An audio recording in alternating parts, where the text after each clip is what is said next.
everyone. Thank you for joining us today. My name is Kara, and I'm here to help facilitate a conversation about ScholarShot's applications that are open to be a scholar. This is really an exciting time. I know we feature different scholars on social media. And so if you're interested in becoming one or know someone who wants to become one or a student, this is a really great place to get all of the details, everything you need to know before filling out the application. So I'm going to let April and Ife introduce themselves. April, we'll go ahead and get started with you. Yes, hi. Hello, everyone. My name is April Tillett, and I have the pleasure of serving as Director of Strategic Relationships with ScholarShot. And one of our newer employees. Hi, everyone. I'm Ife. I am an academic manager at ScholarShot, and I was also a former scholar. Okay, so you really know all about this, which is great. So you're going to hear it straight from someone who's been through the program. Okay, let's start, April, about this application. This is such a big deal because there's so many really great components to it that help kids out beyond just financial. But let's just I'll let you start off and tell us what is in the application. Yeah, so the application is, there's a lot of components to the application, but that's honestly because we're asking students to be in our program for up to 4 years, right? Or 4 years minimally if they're going to get their bachelor's degree. And so what that looks like is that we are asking students for demographic information. We're asking them for answers to some fun short answer questions, really so we can get to know them. We also are going to ask them for their financial aid application. So whether that's the FAFSA or the TASFA. For the FAFSA, it is the student aid report. And for the TASFA, it's just a copy of that application. We also ask students for a photo. We ask them for some photo release forms. And we also ask them for a larger essay. And the essay is more of a personal statement, really getting to know the student and asking them how is this college degree or vocational degree going to change their lives, their community's lives, and their family? Like, why does ScholarShot need to invest in them? So that is a very important component of the application, as well as the financial aid application. So since we do look at financial need and the grit factor. Let's talk about the grit factor. I love that word, and I think it's an important aspect of the application. That's really like the differentiator in so many ways. So who would like to expand on that? I can talk a little bit about it. So just even as a student in college, like who graduated college myself, I understand that it's a process, and we're really looking for students who really want to pursue their secondary, their higher education. From starting to end, you're going to go through obstacles. You're going to go through, you might need to pivot a little bit. So we are really looking for students who are going in knowing that, okay, I'm ready to give this my all. I'm ready to try. I'm ready to, accept the support that's given to me, and just really pushing to achieve like the goals that they've set for themselves. That's a really good thing to mention, because there are a lot of different goals, and you've got academic managers like Ife who are with you along the way. So in going through the application, some of the questions that you get, frequently asked questions, I know that you mentioned that you need to fill out the FAFSA, TAFSA, and submit that. What are some other things that you hear from different students who are applying? As far as questions? Yeah, some of the different, frequently asked questions they have. Sometimes students will ask if they have to complete their application in one sitting, and you do not. You do have to create a profile through an external website, and as long as you save that password and username, then you can go in and edit as many times as you'd like. Ife, can you think of any questions that we get frequently? I know, Ife, you mentioned something that kind of like I don't know if I'd call it a mistake, but something that gets submitted incorrectly periodically. Yes. So with the FAFSA and TASFA, it's sometimes, or the TASFA is a little bit more simple. Like, you submit the application that you filled out, but with the FAFSA, you get something called a student aid report after you've completed it. So that's not the confirmation page. It's a very detailed, like, kind of, I would say, receipt of everything you filled out. So it has all the information on there, your EFC, which is something that's important for the application, and all the information you filled out, because we don't want to look at all of that. So that's what you need to submit, not the confirmation email or anything that they send you.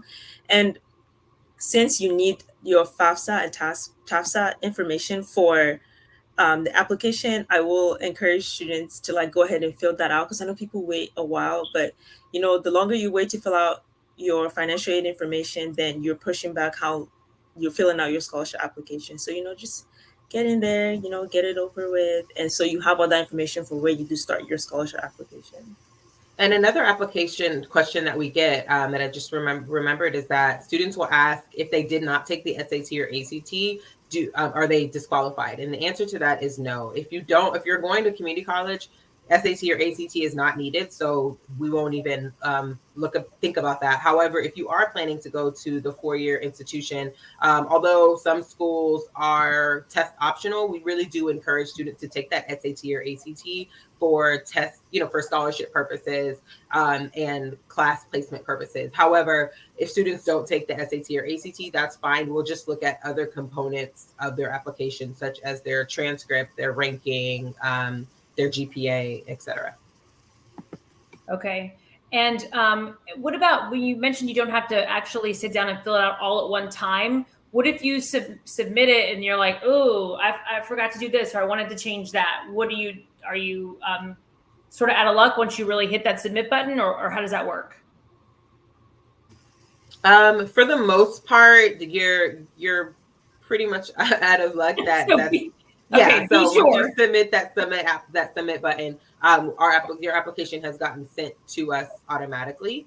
If it's a huge issue or something that you sent the wrong version of, feel free to reach out to us via our info@scholarshot.org email, and we'll do our best to adjust it. Otherwise, just be very careful. Have other people proofread everything for you, double check everything, because once you submit that application, it's pretty much goes straight to our team.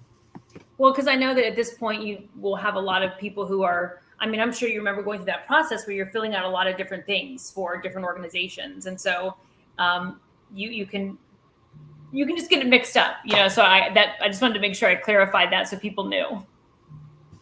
Yeah, totally. Just make sure, and that's the thing is another thing we did, our application opened October 1st and it closed February 1st. So the earlier you start the application, the more time you have to give yourself time to really gather the documents and prepare the right opportunity or the right documentation versus doing it all in a day or two, because we do see that where students will start their application on January 30th or 31st and then realize that they need their transcripts or don't have their transcript or didn't have the most, up-to-date transcript. And February 1st is a very hard deadline. So the earlier you start, the more prepared you'll be when it comes to submitting your application.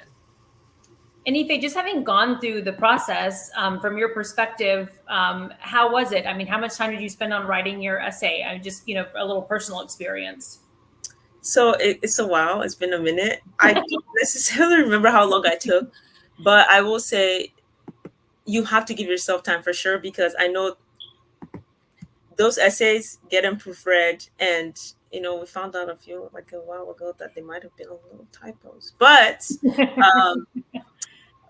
just make sure you're putting your best foot forward. And even though we're not necessarily checking for your grammatical structure and everything with those essays, we're just trying to make sure that you also, tell your story and that you put time and effort in it. Obviously we can read those essays and know when you wrote it the night before versus when you wrote it a few weeks before and had your teacher read it or something like that. So definitely give yourself time so you're not panic and rush. And that's when you also avoid hit and submit when you didn't mean to. And you can go back and check again. Just the application's open for a while, so just give yourself time, because we can tell, as much as you think that you're getting away with it, we can tell when we read these applications that you didn't try or that you rushed. There's no hiding. Okay, before we talk about the GAP app, is there anything else that we need to mention about the ScholarShot application? Yeah, there was a couple of things. One thing I wanted to mention to students is please make sure that you let us know how you heard about us. It helps us know where our reach is. So if you've heard about us through this video, let us know that. If you have a friend that told you about ScholarShot and they're in the ScholarShot program, tell us. We want to thank that student for spreading the word about ScholarShot. So really be open about how you heard of ScholarShot. And the second thing is, please also keep in mind that ScholarShot is for first generation students. So which means that your parents did not obtain a bachelor's degree. So if your parents obtained an associate's degree, that is okay. If your parents obtained degrees in a different country, that is okay. But as far as in the United States of America, if your parents have a bachelor's degree or more, then unfortunately you would not qualify for ScholarShot. So again, also if you have siblings that are in college right now and your parents did not get a bachelor's degree, you are still first generation. I know we get a lot of those questions, so I wanted to make sure I made the distinction there. No, that's great clarification. That's a really good point. Aoife, anything else you'd like to add? I would just like to say that when you're filling out the application, I like to say just give it a very honest approach. Believe in yourself as you're filling it out. I know a lot of people, they just get discouraged, like my GPA and all these things, but it's like, just give it a shot, apply, just try your best to fill out all those questions correctly. Tell us your story in your essays. Just don't give up before you even started. And our application, if you don't get in 1 year, you can still apply to like your sophomore year of college. So I would just say try, which is the whole point, the grit factor. Couldn't have said it any better. That's absolutely right. I do want to mention the GAP app because I know it's something that really does help students when they're looking at where to go to school to find the best financial and academic fit for them. I want to put this up here for you so you can see it. What are you telling people or students and really people in general about the GAP app when you're wanting to inform them about why it's so important to download it? We're really letting students know that this is an opportunity to really pick the best fit school, the school that's going to allow you to be the most successful, the school that's going to allow you to not take on loan debt. That is what is most important for us at when we talk to students. At ScholarShot, we have a proven formula to graduate over 90% of our students on track with their certification, their associates, and their bachelor's degree. So we just want to be able to spread the awareness and spread the skill set that we use to make sure that students are graduating on time and not taking on too much debt. Okay. Well, listen, ladies, thank you so very much for your insight and good luck. I know that it's going to be fun and also a challenge to pick out, next year's scholars. It always is, but it's very fun. We really enjoy reading students' essays. So, and before we go, I have to mention where do people need to go to actually be able to fill out the application? Absolutely. www.scholarshot.org. There's an apply button on the right-hand corner if you're doing it from your computer. Otherwise, on your phone, you'll just scroll down, you'll see apply, and it'll take you to the website you need to go to. Okay. I'll see you ladies next time. Thanks again. Thank you. Thanks for joining us, everyone. Have a good one. Bye.